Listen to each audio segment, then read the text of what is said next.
Let's keep moving on there on page 410, talk about groundwater. Groundwater is an issue because in some places the water table is high. I know in Indiana we have some places table can be 16, 20 feet down, all right? Now, the problem with that is I had told you earlier that we may not have too much of an issue with radon because the soil has a lot of clay in it, which blocks that alpha particle from getting into us. The down part side of that is that clay forms a nice little ledge for anything that's spilled onto the ground to run right to the water system, all right? So we have to worry about drinking water. And that's not a big issue if you spill your A&W root beer. But if a car has an accident, hits a telephone pole, knocks it over, and that transformer full of PCBs now spills out onto the ground, into the water table, you've got a problem, all right? So they created what was called the Safe Drinking Water Act. Oh, there it is. What's it say? 1-800-CRYBABY. They created this thing called the Safe Drinking Water Act in '74, and then it gets amended in a couple other places, which regulate the drinking water supply except Flint, Michigan. All right, because obviously they don't care about that one. No, that's wrong. I'm sorry. Yeah, they can't. Well, all that lead in those pipes and so many pipes, I don't know if they can replace everything.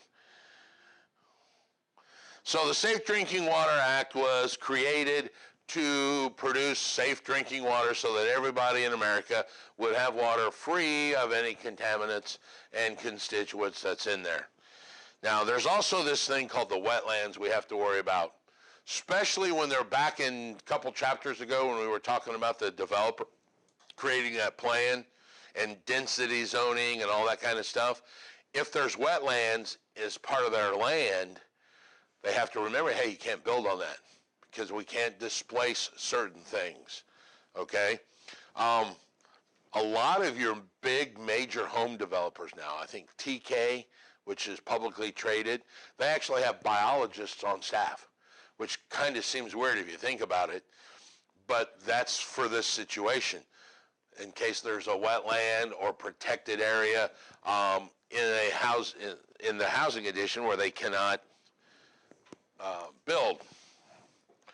The big thing I want to talk about is this thing called, well, we got to do the waste. Once again, leave it to the slides to be kind of out of order because they're talking about Brownfield and, oh, they're the underground storage tanks, the USTs. One whole major topic is one line on the bullet point. Thank good they're listening, and if you're not listening, wake up. So start to nod off. Underground storage tanks are a problem mainly in the gasoline industry. This was a big thing in 1999 and 2000. Matter of fact, it was called the Big Tank Yank, where all the gas stations pulled all their tanks up and replaced them with the PVC tanks because their iron tanks and steel tanks had rusted and allowed the gasoline to seep out into the soil. So there was a big push for these underground storage tanks. Mainly the leaking underground storage tanks are what they had a problem with, the ones that had leaking. So what they did is they required all of these tanks to be replaced. Now there are some exemptions to that, of course. Most notably, the first one said any tank that had at least 10% of their volume underground was considered an underground storage tank. All right, so if the tank sat on the ground, it wasn't a UST. But if it had a portion of it that contained more than 10%, it was considered an underground storage tank. So they also exempted, there on page 412, 4 or 5 other kinds of tanks. Tanks that hold less than 110 gallons. Farm and residential holding less than 1,100 gallons if it's used for farm purposes. Heating oil, is exempt. That's the one you guys will run into a lot, especially in the old homes or old farm homes. We'll have a heating oil tank. It's exempt from the underground storage tank laws, okay? Or if the tank is underground, but it's sitting on a cement floor, like in the basement, it's also exempt, okay? And then there are other tanks that are buried that EPA doesn't really care about either. Cisterns, septic tanks, rainwater collection tanks.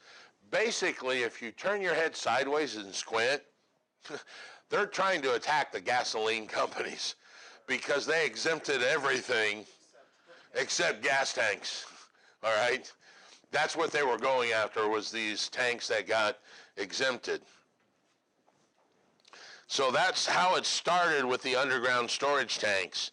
So you'll see how that plays out here in just a minute. One other underground situation are these things called waste disposal sites. Trash dumps, I don't know what you guys call them now, garbage dumps. Have you ever been by the Rumpke Mountain in Cincinnati? The Rumpke Mountain in Cincinnati, I have not been by that. We just drove by the other day, but it is huge. Just what they've done. That's where all the trash in Cincinnati goes. All the trash? I thought Cincinnati was the trash. Oh. Have you seen what waste disposal is done in Danville? Build a golf course on it. Yeah. What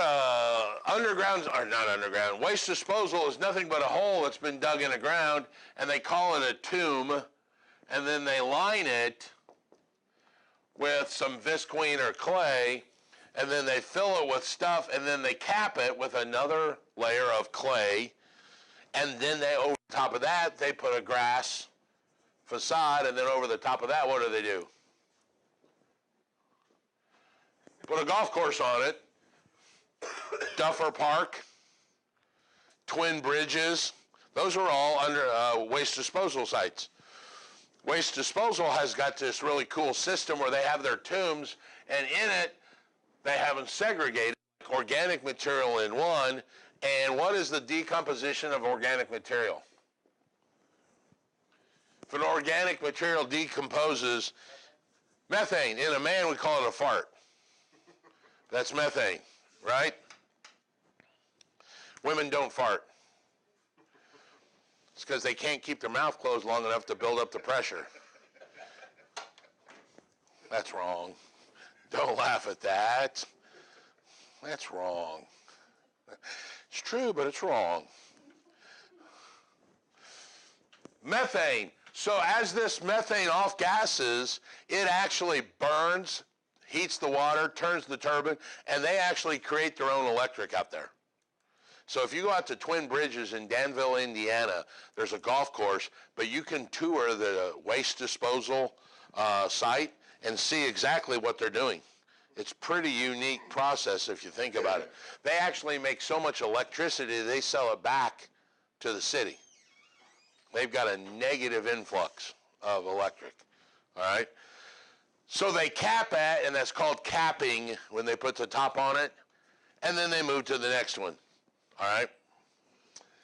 Now a brownfield or a Brownsfield is an old industrial site that typically has gone dark or they've closed down. And when they did, they just left all of the stuff there. They left it for other people to clean up. So a brownfield and brownfield legislation dictates that in 2002, they created funds to clean this up. Now, what I'm going to do is switch audio so we can get all of the other on one audio rather than break it in the middle. So hold on.